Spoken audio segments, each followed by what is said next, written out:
Merong isang pintor. Nag-isip siya, gusto kong magpinta ng pinakamagandang bagay sa buong mundo. Pero ano kaya yung bagay na yun?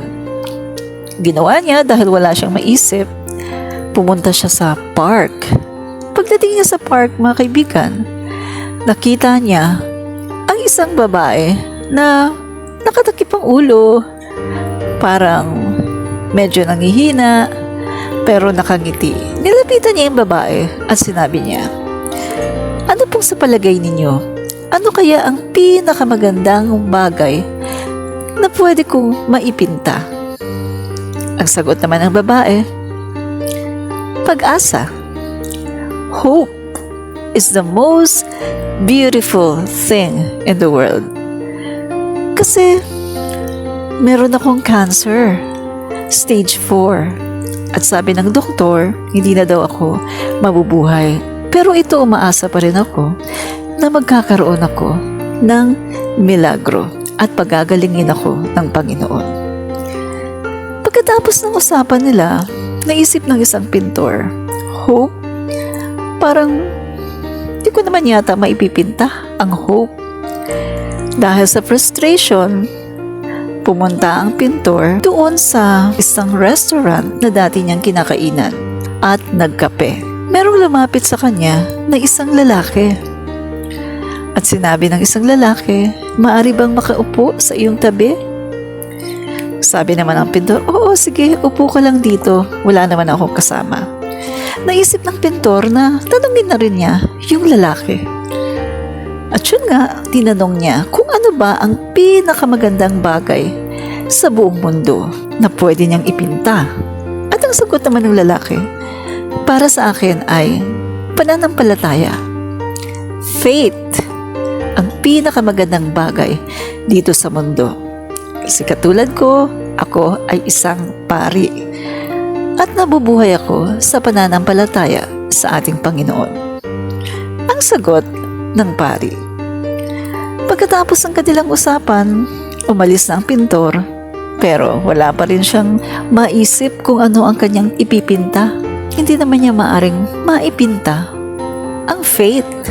Na-frustrate na naman ang pintor at lulugo-lugo na naglalakad hanggang sa makarating siya sa isang daungan ng barko. Doon, nakita niya ang couple na tila baga bagong kasal. Sweet na sweet.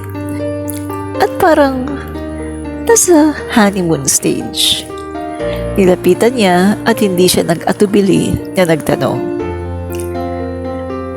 "Sa palagay po ninyo, ano kaya ang pinakamagandang bagay sa buong mundo na pwede kong ipinta?" Tumingin sa kanya ang babae na tila nagniningning ang mga mata. At yung lalaki naman na tila nagtataka, subalit may mga ngiti sa kanyang labi. Ang sagot ng babae, "Para po sa akin, pag-ibig, love, yun ang pinakamagandang bagay sa buong mundo." Sumagot naman ang lalaki, "Oo nga po, pag-ibig ang pinakamagandang bagay sa buong mundo. Actually po, kakakasal lang namin at ngayon ay nag-honeymoon kami." Kinongratulate ng pintor ang dalawang couple at siya ay umalis. Nagtatanong, "Love? Paano ko ba maipipinta ang love?" Tila malungkot ang pintor, naglalakad hanggang makarating siya sa isang parke. Doon ay umupo siya at nag-isip, "Love? Bigla niyang naisip, parang wala naman akong nakita doon sa mga tinanong ko. Hope? Faith? Love? Paano ko ba ipipinta ang mga yun? Ay, hindi naman yun nakikita." Lulugo-lugo na umalis ang pintor at naisip na lang niya na bumalik na lang sa kanyang tahanan. Habang siya ay nasa pintuan ng kanilang tahanan, iniisip pa rin niya kung ano ba yung pinakamagandang bagay na dapat niyang ipinta para gawin niyang masterpiece. Binuksan ng pintor ang pintuan ng kanilang bahay. Nagtaka siya, parang walang tao. Madilim ang buong kabahayan. Maya-maya, nagulat na lang siya dahil bumukas ang ilaw at merong mga nagpapalakpakan at nagsisigawan ng Merry Christmas, Daddy! Merry Christmas, Daddy! Merry Christmas, love! Mabutit nakarating ka. Malapit na ang Noche Buena. Iyakap ang pintor ng kanyang mga anak at hinalikan siya at niyakap ng kanyang asawa. Naisip ng pintor, bigla siyang napangiti. Ano kaya? Bakit biglang napangiti ang pintor? Pagkatapos kumain, dali-dali siya na nagpaalam sa kanyang mga anak at sa kanyang asawa na pupunta lang muna siya sa kwarto at may gagawin.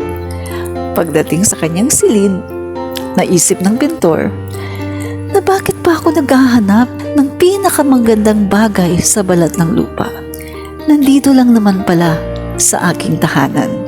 Hope, faith, and love. Lahat ng yan ay nandito, nakikita ko sa aking family. Di ba mga kaibigan? Minsan, iisip pa tayo kung ano yung magagandang bagay, pero nandyan lang naman pala sa ating pamilya. Ang pag-asa, pananampalataya, at ang pag-ibig. Hope, faith, and love. Binubuo ng isang masayang pamilya. Dali-dali na kumuha ng canvas, ng easel at ng iba pang painting materials ang pintor at sinimulan na niyang ipinta ang kanyang pamilya. Mga kaibigan, minsan nalineglect natin ang ating family. Minsan may mga nagsasabi na mas maganda pa na mag-stick ako sa aking kaibigan kaysa sa aking pamilya. Minsan may nagsasabi, one loyal friend is better than thousands of relatives. Minsan naman may mga nagsasabi, kung pwede lang pumili ng pamilya. Pero mga kaibigan, ito ang masasabi ko sa inyo. Yung mga kaibigan nyo ngayon na nandyan lang yan sila. Kasi maganda pa yung nangyayari sa inyo. Kasi okay pa kayo. Kasi sikat pa kayo. Kasi may pera pa kayo. Bata pa kayo. Pero pag dumating ang panahon na matanda na kayo, may sakit na kayo, wala na kayong trabaho, lugmok na kayo, ang pamilya na pa rin ang tutulong sa inyo. Kaya sa Paskong ito mga kaibigan, isang typical na pamilyang Pilipino. Magmahalan tayo at ipakita natin sa ating pamilya na mahalaga sila sa atin. Habang andyan pa sila at nabubuhay, sabihin natin na mahal natin sila at huwag nang intayin na mawala pa sila sa mundong ito. At pagsisisihan natin na hindi man lang natin nasabi na mahal natin sila. Merry Christmas po sa inyong lahat. Admin Rich po ito. Muli, tandaan po natin na ang pinakamagandang bagay sa mundong ito, hope, faith, and love can be found in your own family. Admin Rich po. Merry Christmas.